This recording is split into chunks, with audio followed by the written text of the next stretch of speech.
I'm Megan Wilson, 27, sitting in a five-star restaurant celebrating my parents' 30th anniversary. Dad ordered champagne, Mom's laughing at his jokes, and I'm feeling that rare warmth of perfect family moments. Then my phone buzzes. One new message from an unknown number. Get up and leave. Don't say anything to your parents. My stomach drops. Hit subscribe because what happened next changed everything I thought I knew about my family. Excuse me, I said, sliding my phone into my clutch. I need to use the restroom.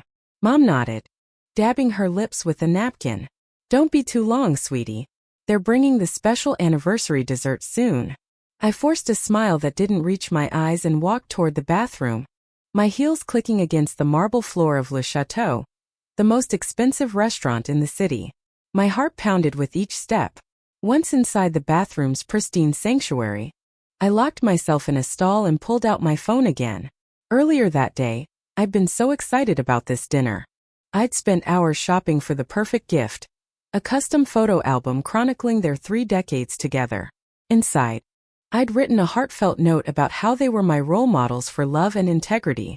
Karen and Thomas Wilson, the perfect parents who built a successful investment firm while never missing a single one of my dance recitals or soccer games. Now, staring at this cryptic message, a weird sense of dread crept over me. As if on cue, another text arrived. They're not who you think they are. Meet me at Riverdale Park. Come alone. I gripped the bathroom stall door. This had to be some kind of prank, right? Or a wrong number. But something in my gut twisted uncomfortably. The timing was too specific. Who is this? I texted back. 3 dots appeared immediately then. Someone who knows the truth. Someone who's trying to help you before it's too late. My first instinct was to march back to the table and show my parents. They'd laugh it off, maybe be concerned someone was trying to scare me. Dad would probably insist on calling the police. He was always protective like that. But I hesitated.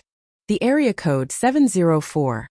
I recognized it from my hometown in North Carolina. Not many people knew I was having dinner with my parents tonight. We'd only decided on Le Chateau yesterday. A third message appeared. I know you're confused, Megan, but I also know about the butterfly garden incident when you were 8. Your mom didn't even tell Thomas about that. My blood ran cold. The butterfly garden incident wasn't something I talked about. During a school field trip, I'd accidentally released dozens of exotic butterflies from a special exhibit. Whoever this was knew something deeply personal. My hand shook as I typed, I'll be there in 30 minutes. I splashed water on my face, reapplied my lipstick, and walked back to the table with a plan forming. Everything okay, honey? Mom asked, her blue eyes the same shade as mine searching my face with concern. Actually, no, I said, the lie feeling bitter on my tongue. The office just texted. There's an emergency with the Dempsey account. The numbers aren't matching for tomorrow's presentation, and I need to go fix them tonight. Dad frowned. On a Saturday? That's ridiculous. Can't someone else handle it? I'm the lead on the project, I said, gathering my things. I'm really sorry to ruin the celebration. You're not ruining anything, Mom said, though disappointment flashed across her face. We understand work obligations. Dad signaled for the waiter. Let me at least get your food wrapped up. No need, I interrupted too quickly. I'll grab something at the office. Please enjoy your dessert. I love you both. I kissed them each on the cheek, inhaling Mom's familiar Chanel perfume, feeling the scratch of Dad's meticulously trimmed beard. Had I imagined a slight stiffness in their hugs? Outside, I ordered an Uber to Riverdale Park, my thumb hovering over the option to share my location with my parents, a safety habit we'd established years ago. After a moment's hesitation, I closed the app without sharing. The car arrived, and as we pulled away, I looked back at the golden lights of Le Chateau, where my parents continued their anniversary dinner, unaware that our relationship was about to shatter beyond repair. During the 15-minute ride, I vacillated between certainty I was overreacting and fear that I wasn't reacting enough. The driver, sensing my tension, remained silent.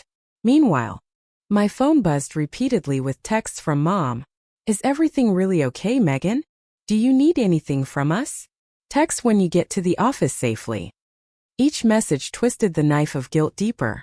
What kind of daughter abandons her parents' anniversary dinner? What kind of person trusts a mysterious text over the people who raised her?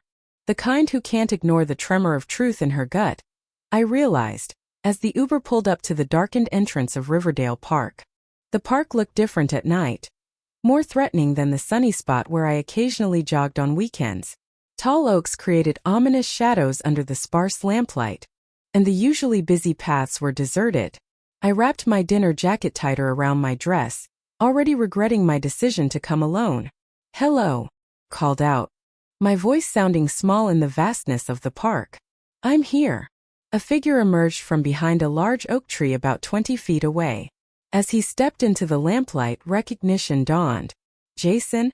Jason Mitchell. He looked older than when I'd last seen him, maybe 5 years ago. His once boyish face now bore lines of stress, and his previously athletic frame seemed thinner, almost gaunt. He gestured toward a bench. "Let's sit.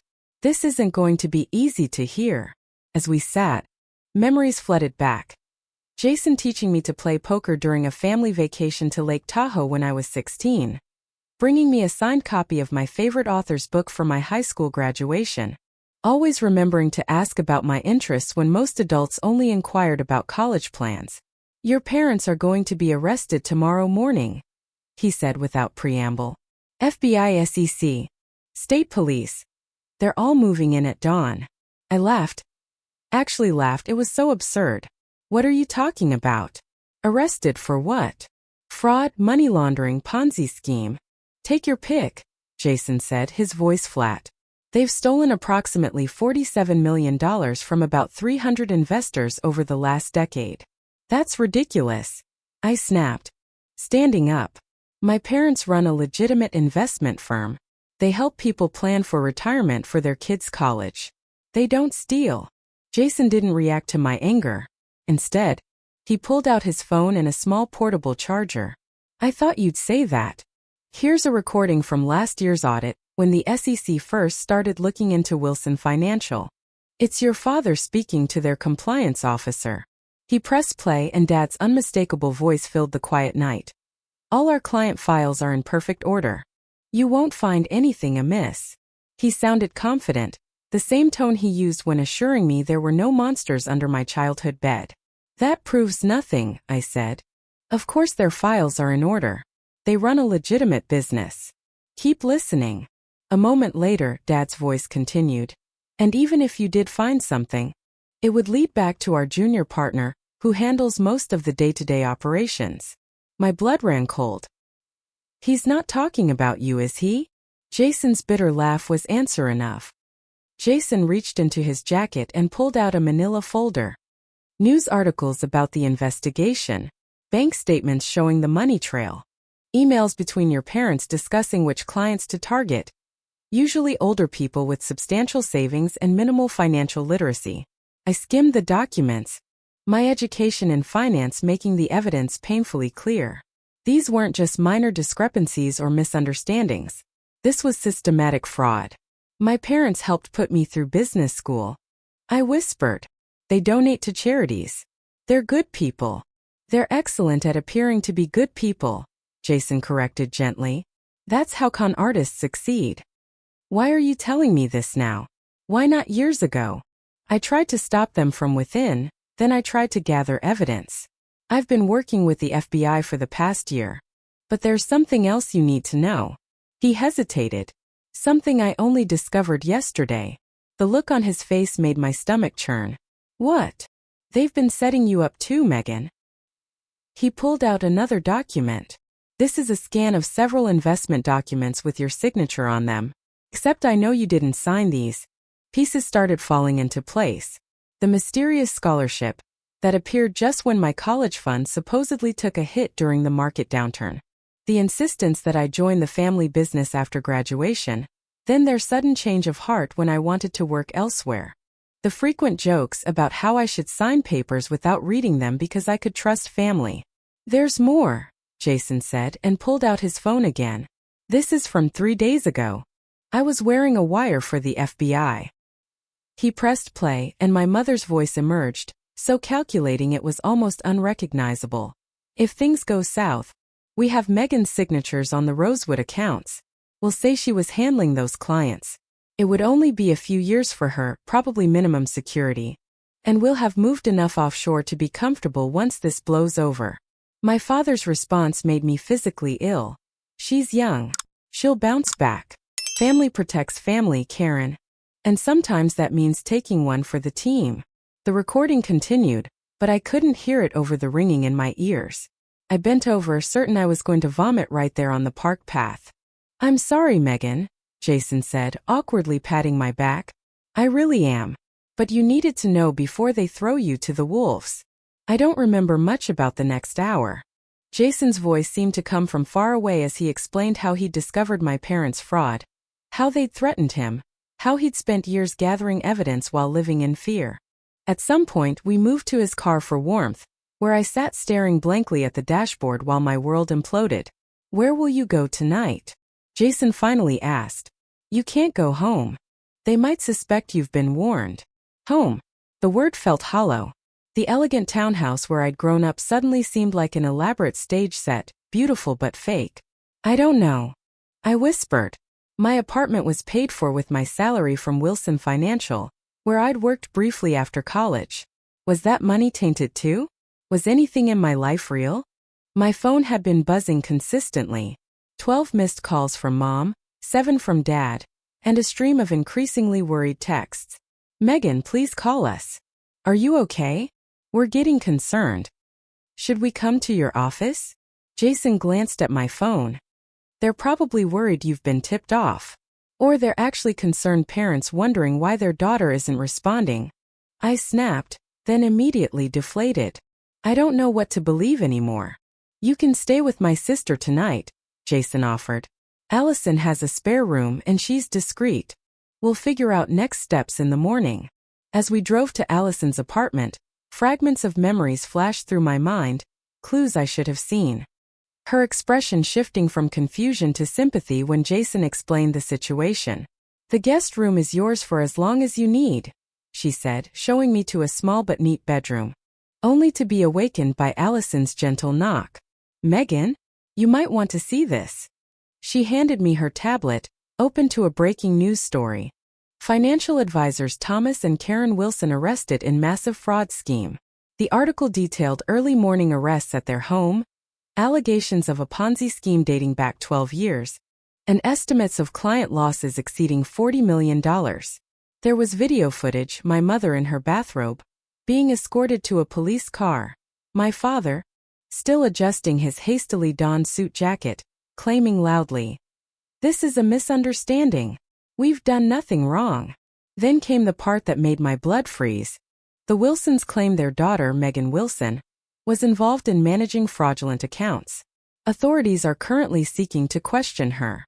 My phone, which I'd silenced overnight, showed 57 missed calls and dozens of texts. Not just from my parents now, but from friends, colleagues, even old college classmates. Word was spreading fast. One text from my mother stood out. Megan, the police have made a terrible mistake. Call our lawyer immediately. Remember, we agreed to handle the Rosewood accounts together. Family stands united. I answered. Ms. Wilson, this is Special Agent Samantha Collins with the FBI. We'd like you to come in for questioning regarding Wilson Financial. My voice shook as I replied, I'll be there. But I need you to know I had no idea what my parents were doing. And I believe they're planning to frame me. There was a brief pause before the agent responded. That would be helpful information. Ms. Wilson, please bring any evidence you have to support that claim. After arranging to meet the FBI in 2 hours, I checked my bank accounts, only to discover another shock. My savings account, which had contained my emergency fund of nearly $30,000, showed a balance of $427.18. My investment account with Wilson Financial, supposedly worth over $200,000, was inaccessible, the website returning an error message about regulatory action. I was nearly broke. A quick social media check revealed the public crucifixion had already begun. Former clients of my parents were posting angry messages on my profiles, accusing me of stealing their life savings. College friends were distancing themselves with vague statements about being shocked and disappointed. My boss at the accounting firm where I'd worked for the past 2 years had sent an email requesting an urgent meeting regarding your employment status. In the span of 12 hours, I'd lost my family, my reputation, my financial security, and probably my job. And somewhere deep in my heart, a horrible suspicion was forming that my parents had never planned to get caught. But if they did, they'd always intended for me to take the fall. The FBI field office was a nondescript building downtown. Nothing like the dramatic versions I'd seen on TV.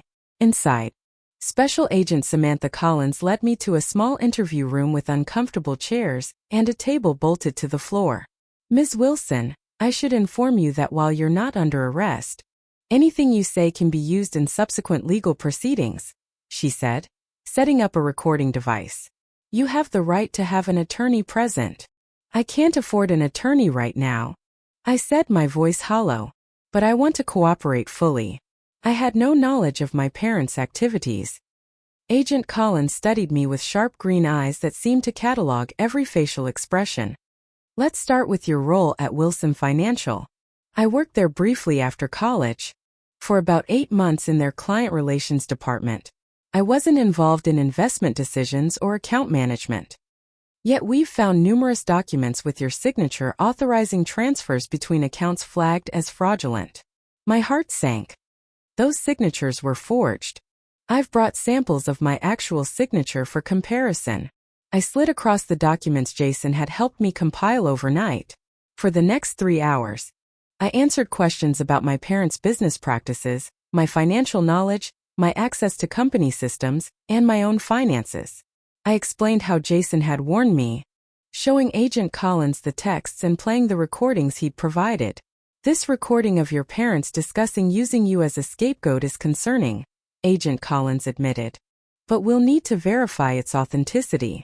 As our interview concluded, she revealed something that drove the final nail into the coffin of my former life. "Ms. Wilson, we've uncovered evidence that your parents purchased plane tickets to Venezuela for tomorrow morning. They had packed bags in their car when we arrested them." Venezuela, a country with no extradition treaty with the United States. They were going to flee and leave me to face the consequences. I whispered, the full weight of their betrayal crushing down on me. "It appears that way," Agent Collins said, her professional demeanor softening slightly. "For what it's worth, your cooperation today is consistent with someone who wasn't knowingly involved." As I left the FBI office, my phone rang with a call from my firm's HR department. The conversation was brief and devastating. Rain had started to fall, matching my mood as I trudged to the bus stop. My car, a graduation gift from my parents, suddenly felt tainted, and I'd left it parked near Allison's apartment. Back at Allison's, I found a notice from my landlord in my email. Due to violation of moral character clauses in my lease and missed payment, the automatic withdrawal from my now frozen account had failed. I was being evicted from my apartment. In just 24 hours, I had become homeless, jobless, and nearly penniless. And according to the news, I was also possibly a criminal. Your parents gave a statement through their attorney claiming, "You handled the Rosewood client accounts independently." "Rosewood," I repeated numbly. They kept mentioning those in their texts. "What exactly are the Rosewood accounts?" Jason's expression darkened. "The worst of it. Mostly elderly investors, some with dementia. Their life savings completely wiped out." I pushed away my untouched food, nausea rising again. "I need to see them. My parents. I need to look them in the eye and ask how they could do this. They're being held without bail," Jason said. "But even if you could get in, it's a terrible idea. Anything you say could be twisted against you." That night, while searching through old emails for any evidence that might help clear my name, I discovered a folder I'd never noticed before in my cloud storage. Inside were dozens of documents, emails between my parents discussing which clients to target, how to falsify returns, and how to use my credentials without my knowledge.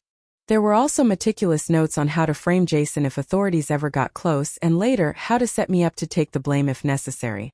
One email from my father to my mother chilled me to the bone. "If things get hot, Megan becomes our safety valve."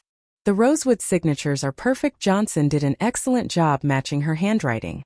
"We'll express shock and dismay that our own daughter would betray clients," act appropriately devastated for the cameras, then disappear to the island while she deals with the fallout. She's young. She'll do a few years max. Probably in minimum security given her clean record and our excellent lawyers. By the time she's out, we'll be settled with new identities.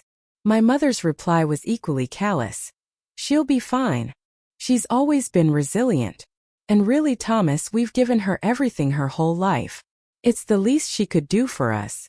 I forwarded everything to Agent Collins with trembling hands, then ran to the bathroom and vomited until there was nothing left but bitter bile. Much like what now filled my heart when I thought of the people who had raised me. The next day brought another blow. I attempted to visit my parents in jail, only to be informed they had explicitly requested that I be denied visitation rights. Instead, I received a letter from my mother, smugly passed along by their attorney. Megan, how could you cooperate with the FBI against your own family? After everything we've done for you, this is how you repay us. You were always the weak link, too honest, too trusting. We should have known you'd cave under pressure. If you had just played along, we all could have been fine. Now, you've forced us to protect ourselves by any means necessary. Don't expect any help from us moving forward. You made your choice. Mom. Not love, Mom. Not even a hint of affection or regret. Just cold betrayal from the woman who had once kissed my scraped knees and checked under the bed for monsters. As I crumpled the letter in my fist, I realized the monsters had been in my life all along. They just happened to be the ones tucking me in at night. Rock bottom has a strange clarity to it. Lying on Allison's guest bed that night, staring at the ceiling, I reached it. I had nothing left to lose. No job, no home, no savings, no family, and a reputation in tatters. But I did have one thing, the truth. You don't look like someone who's given up, Allison observed, bringing me a cup of tea the next morning. In the week since I'd become her unexpected roommate, we'd developed a tentative friendship. I haven't, I said, accepting the mug. I've been thinking. I can either let them destroy me, or I can fight back. Fight how? They've taken everything. My first step was finding legal representation. With my meager remaining funds, quality legal help seemed impossible until Jason mentioned his college roommate, Brian Taylor, now a lawyer specializing in financial crimes. I don't have much money, I told Brian frankly during our first meeting. He studied the evidence I'd compiled. This is compelling, Megan. I'll take your case pro bono. Partly as a favor to Jason, but mostly because I believe you. And because taking down financial predators who target vulnerable people is why I became a lawyer. But attempted framing of an innocent person is also a serious crime. We need to make that case separately. While Brian handled the legal front, I created a support group for the victims of Wilson Financial. Many were initially hostile, believing the media narrative that I was involved. But as I shared evidence of my parents' plan to frame me, opinions began to shift. Maureen Fletcher, a 72-year-old widow who'd lost her entire retirement savings, became an unexpected ally. I believe you. My accounting background proved useful as I worked with the FBI to trace hidden assets.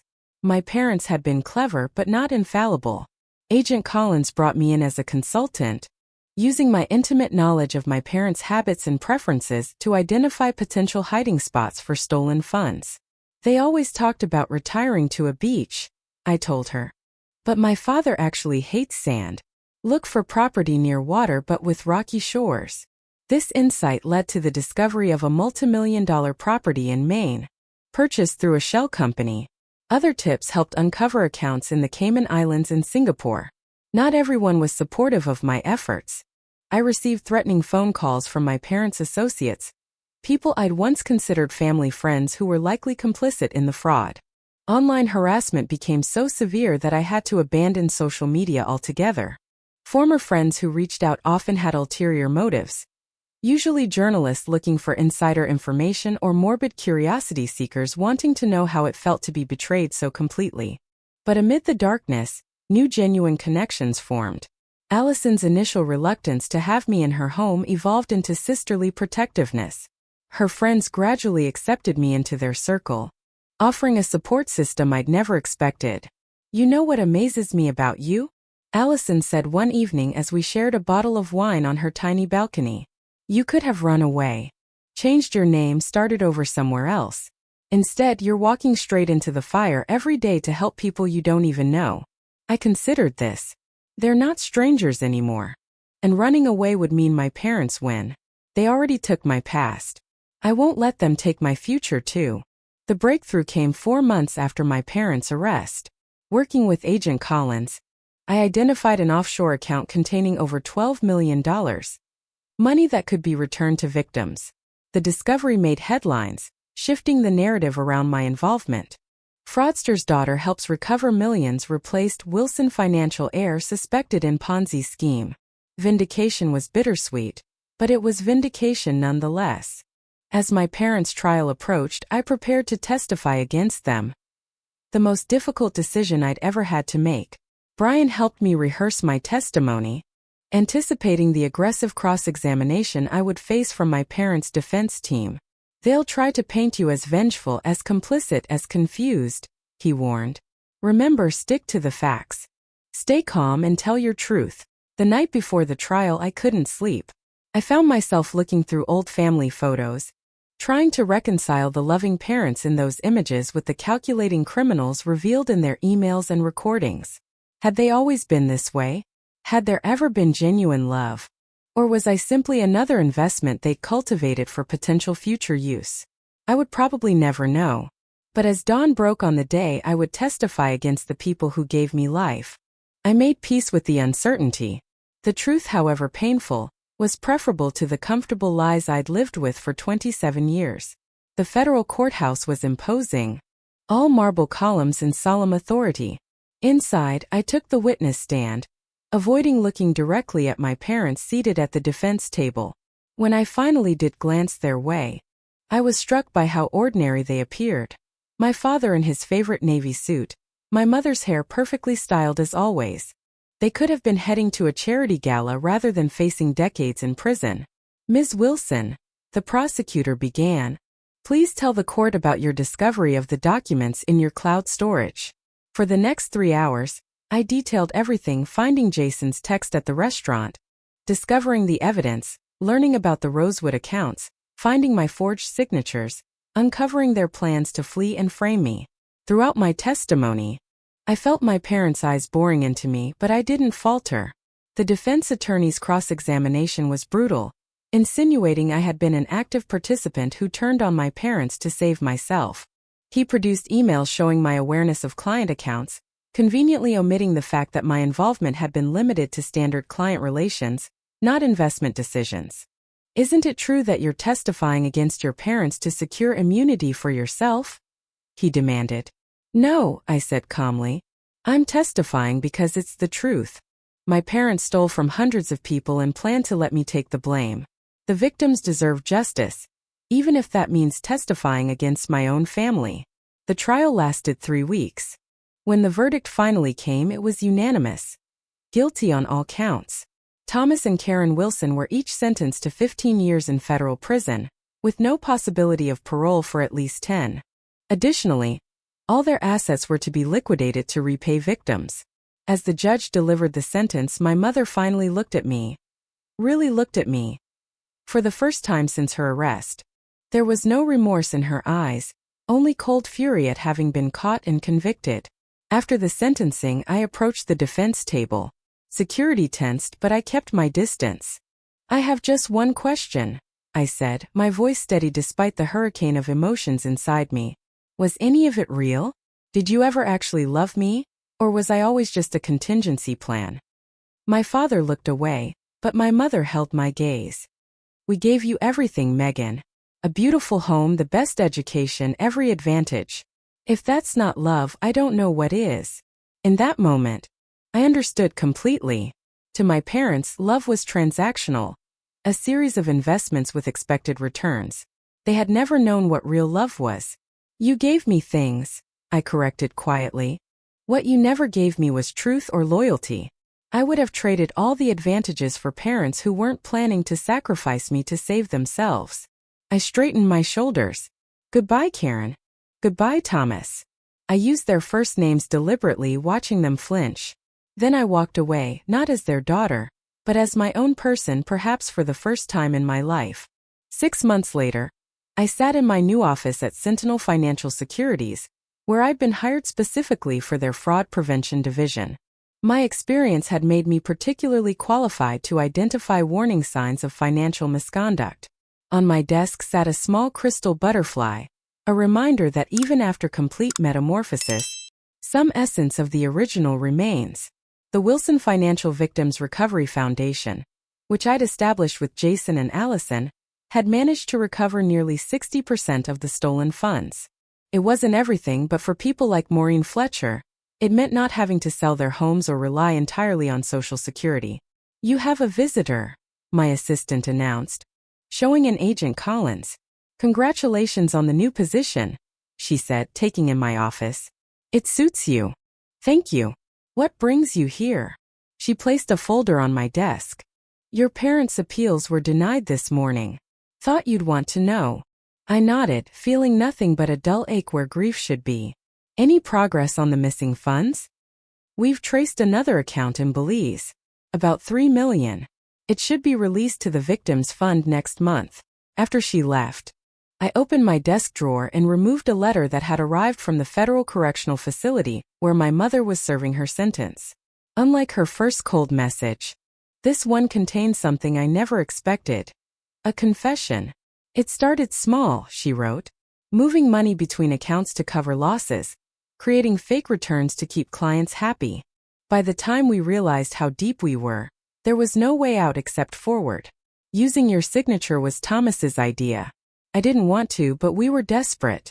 I know you'll never forgive us, and maybe we don't deserve forgiveness. But for whatever it's worth, in my own flawed way, I did love you." It wasn't an apology. Karen Wilson would likely never be capable of genuine remorse, but it was something close to honesty, perhaps for the first time. The following week, I visited her in prison. Our conversation was strained, full of painful silences and carefully chosen words. We would never have a normal mother-daughter relationship. Too much had been broken beyond repair. But as an act of liberation for myself, I offered something she had never offered me. The truth without manipulation. "I don't hate you anymore," I told her through the visiting room phone. "Hate kept me tied to you, but I don't trust you either, and I never will again. I'm moving forward with my life. What you did will always be part of my story, but it doesn't define me." Today, I lead monthly support meetings for fraud victims, sharing not only financial advice but emotional support for the special type of betrayal that financial crimes create. The faces around that circle, young and old, wealthy and modest, remind me why the painful journey was worth it. My name is Megan, I tell new members, and I learned the hardest way possible that trust must be earned, not automatically given, even to family. But I also learned that when you build a life on truth rather than comfortable lies, you find a strength you never knew you had. Sometimes, the family we choose proves more loyal than the family we're born into. In losing everything, I found what mattered most: integrity, resilience, and the courage to face truth no matter how painful. Have you ever had to choose between loyalty and truth? Between family and justice? I'd love to hear your stories in the comments below. And if this journey resonated with you, please like, subscribe, and share with someone who might need to hear that surviving betrayal is possible. Thank you for witnessing my story. Together, we remind each other that even after the deepest wounds, healing is possible.